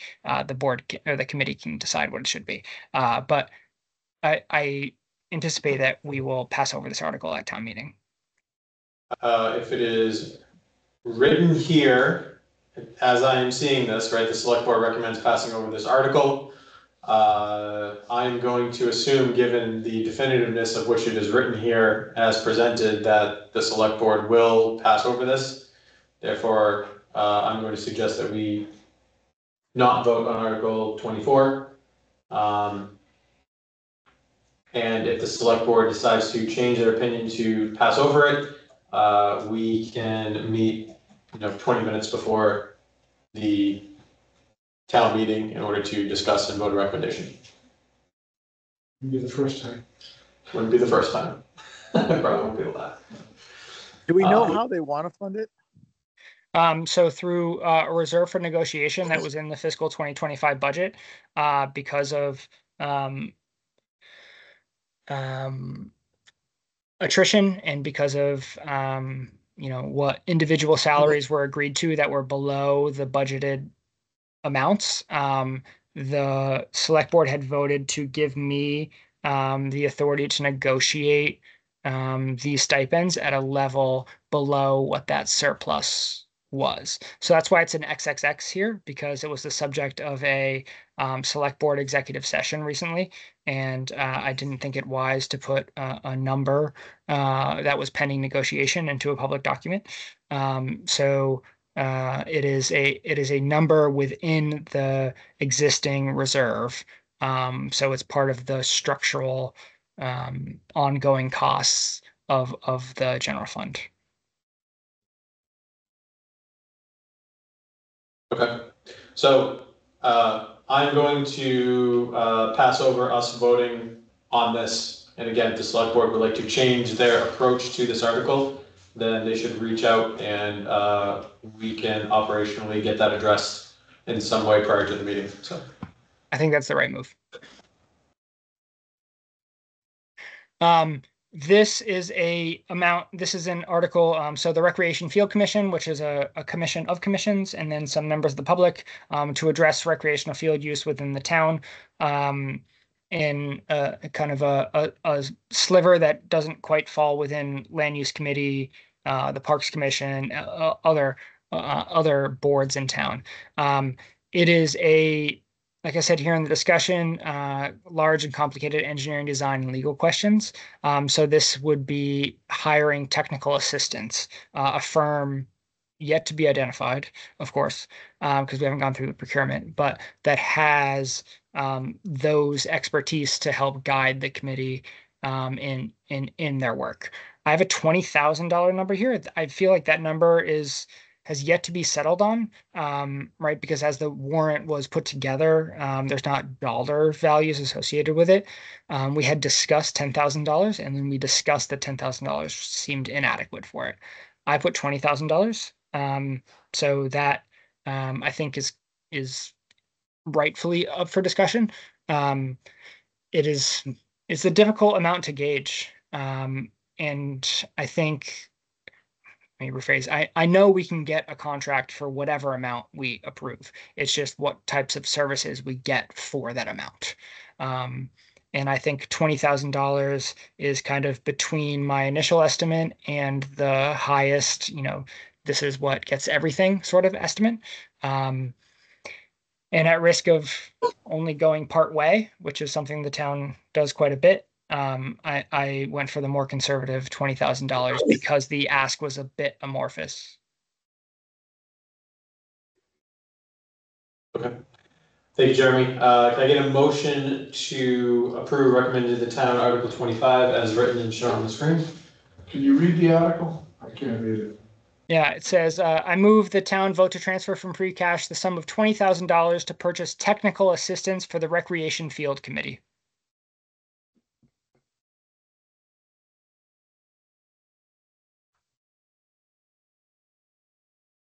Okay, so again, we need to vote whether we all have opinions. We can voice in discussion and through a vote, but we have to operationally go through this. So can I get a motion to approve recommended to town Article 25 as written and shown on the screen? So moved. Second. Okay, any discussion? What do we need technical assistance to do? So this is there will be, identifying tracts of land and then identifying the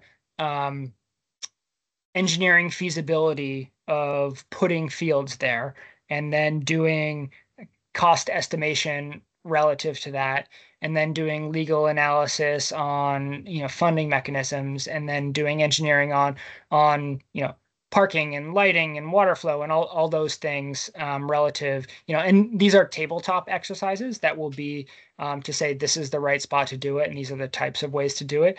This is not going to get us a fully funded design for anything.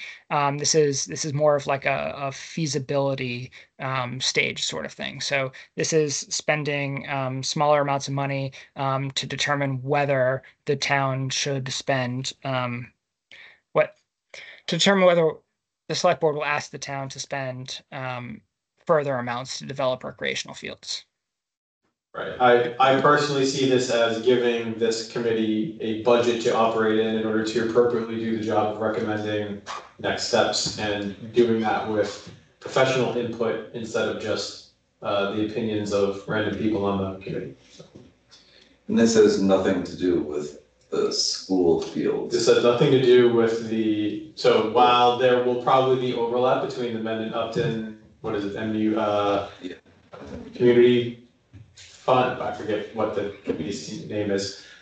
That one is about specifically the high school field, right? So So I'm in a working group with the schools, so both Superintendent Cohen and then School Business Administrator Beyer and Upton Town Administrator Layden about the efforts going on in each town and within the school district. So the anticipation and the charge to the committee is that they'll work in concert with both the schools and the Upton community.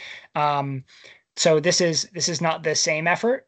This is intended to be a complementary effort because if the schools build 6 soccer fields, we don't want to also build 6 soccer fields. You know what I mean? So these are ongoing conversations. Actually, the town manager in Upton messaged us Friday yesterday, to say let's keep this conversation going. Let's have an additional follow-up meeting, see where each other's at. So these will happen hand in hand, not in opposition or a vacuum. This is a circular, not circular, but this is a continued discussion amongst the town of Upton, the town of Mendon, and the school districts of Mendon and Upton together about recreational field use in both towns, both for the school and for youth and other programs. So this budget would be specifically for the Mendon side of that, from the town side, to look at recreational fields in the town, knowing what is going on in Upton and with the school district. And with the school. All right. So, and Jeremy, please correct me if I'm wrong, but if this, let's just say no funds get expended, this falls back to free cash? Yeah, it would stay in, yeah, oh, sorry, if no funds get expended, sorry, yeah. If we only spend $12,000, the other $8,000 would sit in this fund until town meeting voted to close out the fund, and it would fall back to free cash at that point, yep. Right. Do we know, this is Nick, do we know the makeup of the committee? Yeah, it's a member of the Parks Commission, a member of the Planning Board, a member of the Community Preservation Committee, and then 4 members of the general public for a 7-member committee. Thank you. Members of the Mendon Finance Committee are welcome to be a part of the committee and also attend all publicly held meetings as necessary. And you are members of the general public of the town of Mendon, so put in a letter of interest to either myself or Katie Moxon, the executive assistant, and you can, be considered for a place on the committee as well. Thank you. All right, any further discussion? Hearing none, we'll take to a vote. All those in favor? Zimmer, Mendel, nay. Earl, I. Hodgins, aye. Deantra, aye. Gregor, aye. Good. Okay. This is,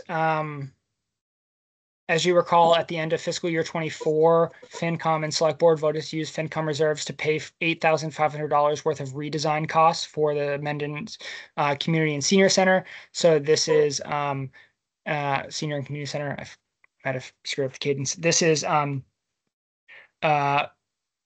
funds that were committed in the fiscal 2024 budget, but services were not rendered until fiscal 2025, so we can't use fiscal 2024 budget. So this was a transfer that was made in fiscal 2024 and then unexpended. It fell through to free cash, and now we're asking to use free cash to pay for these services already procured and rendered. So these are, to be clear, these are not services for the redesign after the November 5th vote. These are services for the redesign after the May town vote in anticipation of the November vote. So this is not go forward services, but services that have already happened. Right. Okay. Thank you. Can I get a motion to recommend the town Article 26 as written and shown on the screen? So moved. Second. Great. Any further discussion? Hearing none, so you can vote. All those in favor? Zimmer, Mendel, aye. Earl, I. Hodgins, aye. Deantra, aye. Gregor, aye. Thank you.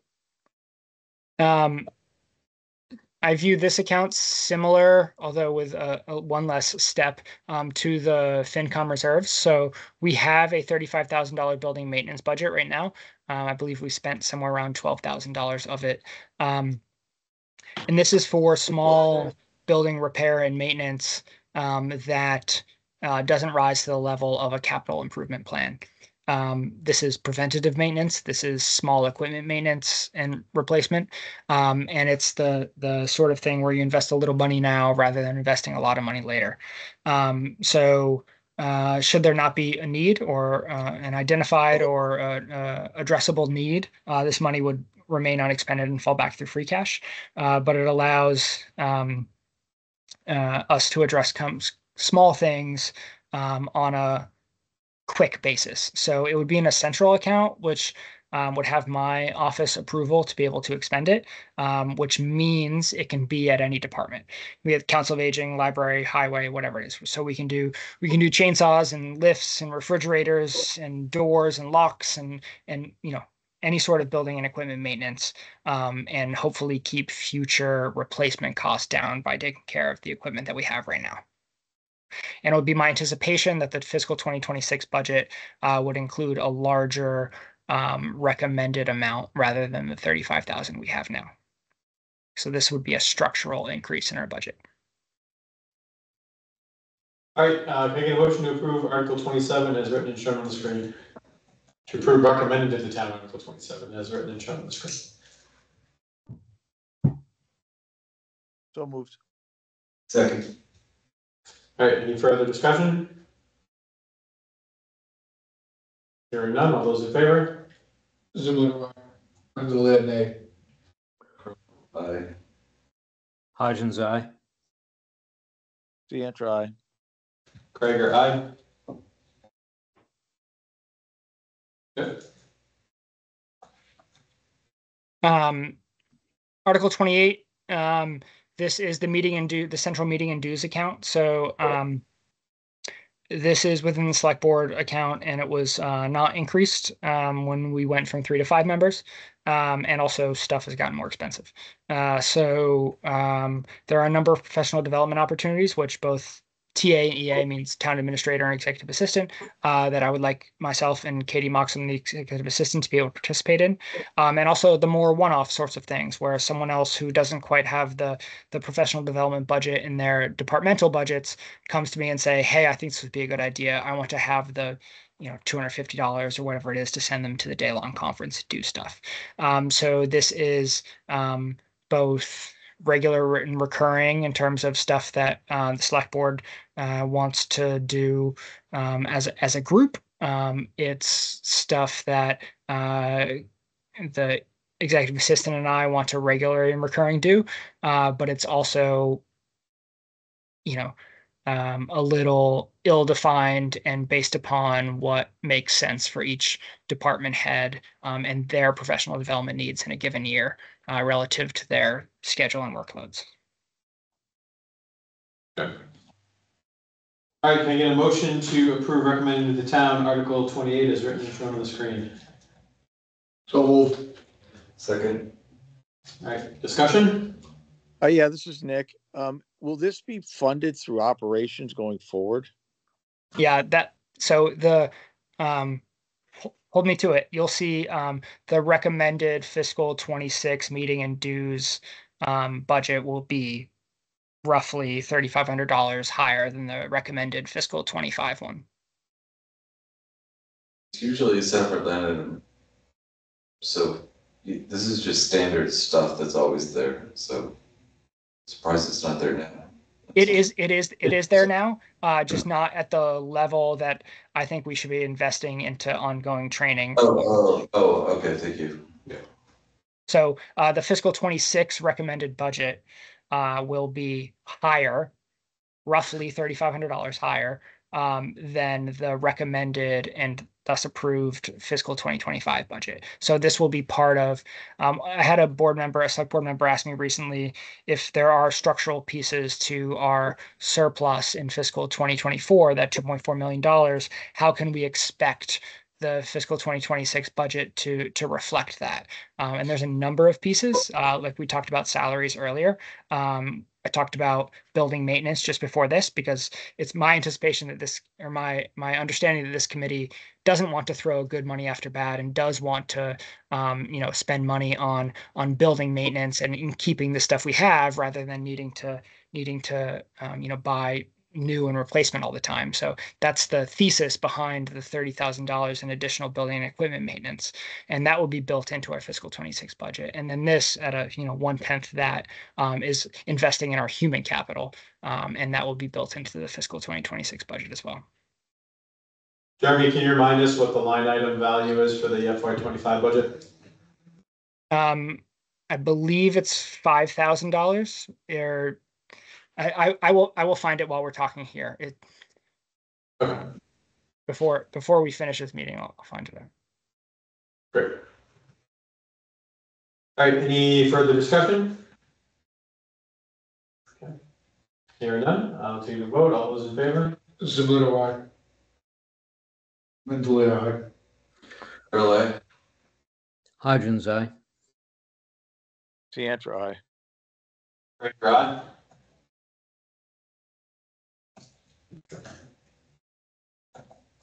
It's $7,600. Okay, great.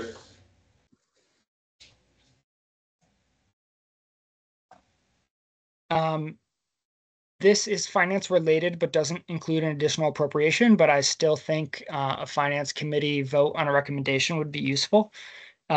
So at annual town meeting, there was 2 separate votes on an enterprise fund relative to municipal solid waste. One was to create the enterprise fund, and the other was to appropriate $600 and whatever $1,000 into it, raise and appropriate. So what that means is we said there'll be a 600 and whatever, I'll just call it $600,000 for, there'll be a $600,000 revenue budget and a $600,000 expense budget. And that means all municipal solid waste functions are going to happen in the enterprise budget. But at the same time, the budget that was presented to town meeting included that same $600,000 as a local receipt and that same $600,000 as an expenditure within the general fund, which is what had been the operation of the town for years past. And so we've double counted that revenue. And to be clear, we are not double collecting that revenue. Just on paper, we've created an enterprise fund with a budget and the ability to expend that budget without the revenue actually going there. All the revenue is going to the general fund, and thus all the expenditures are happening in the general fund. So what this article is asking is to rescind the appropriation, not the creation, just rescind the appropriation into the enterprise fund for fiscal 2025.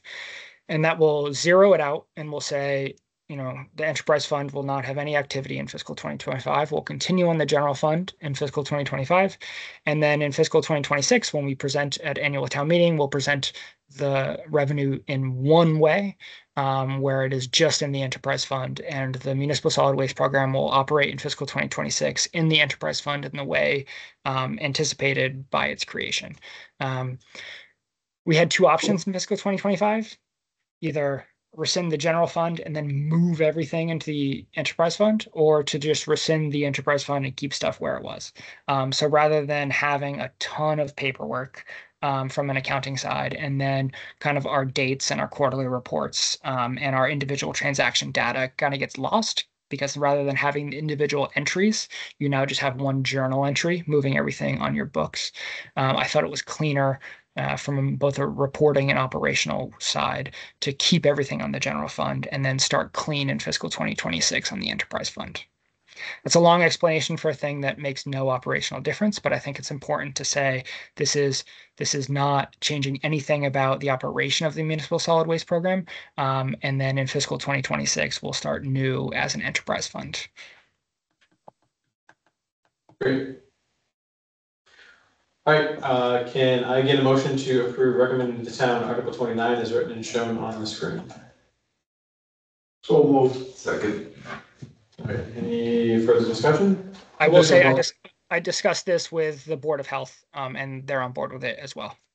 That's what I was gonna ask that, because they came to us about this, I thought, a year ago. Yeah, so Yeah, essentially everything that got approved didn't happen. right. So we're But that's what I'm saying. going to vote. There's a vote to undo it so that we can actually do what we voted for in 26. Correct. Okay.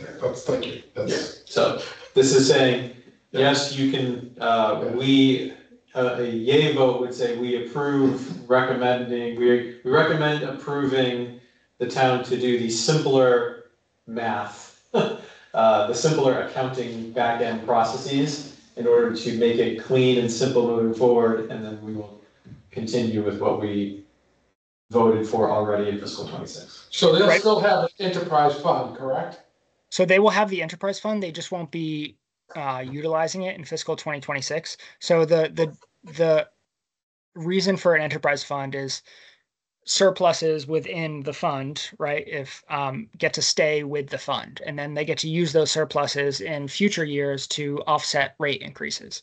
Right now, as it exists in the general fund, if there's a surplus, if they take in $601,000 and only spend $600,000, that $1,000 falls through to free cash and is then available for general taxpayer benefit rather than specific ratepayer benefit. So the enterprise fund keeps the ratepayer surplus with ratepayer benefit. I understand that most taxpayers are ratepayers, but not all taxpayers are ratepayers. So it's important to segregate those things out.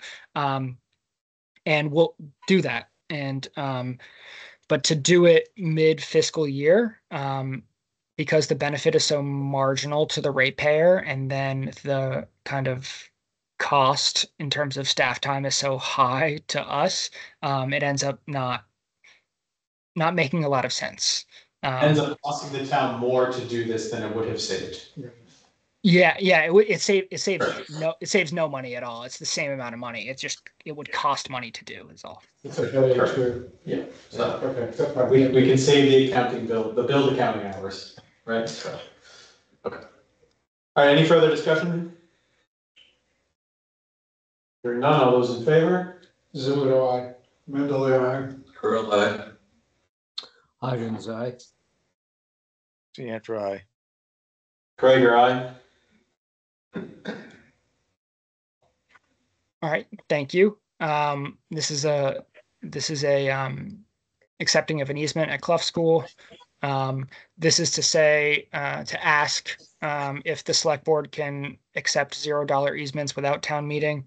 And this is to change the language to not tether annual town meeting to the first Friday, but to rather say it can be within the first 2 weeks of May before the annual town election. And it was submitted by the town clerk and has no financial impact, but you all are residents of town and wanted to make you aware of the specifics of it. Great, thank you. So that's it, no more articles on the warrant that are financial related, right? That's it, that's the last article. Perfect. All right. So one more. That's it, yeah. Well, 9 o'clock right on the nose. Can I get a motion to adjourn? I'll make a motion to adjourn. Second, All those in favor? Zulu, I. Mendel, aye. Curl eye. Hodgins, aye. Thank you. Deantra, aye. Krager, aye. We adjourn at 9 p.m. Good night, everyone. Thank you, everyone. Thank you all. Thank you, everyone. Have a good night. Thank Sure, that was great. Monday at 7. Yes.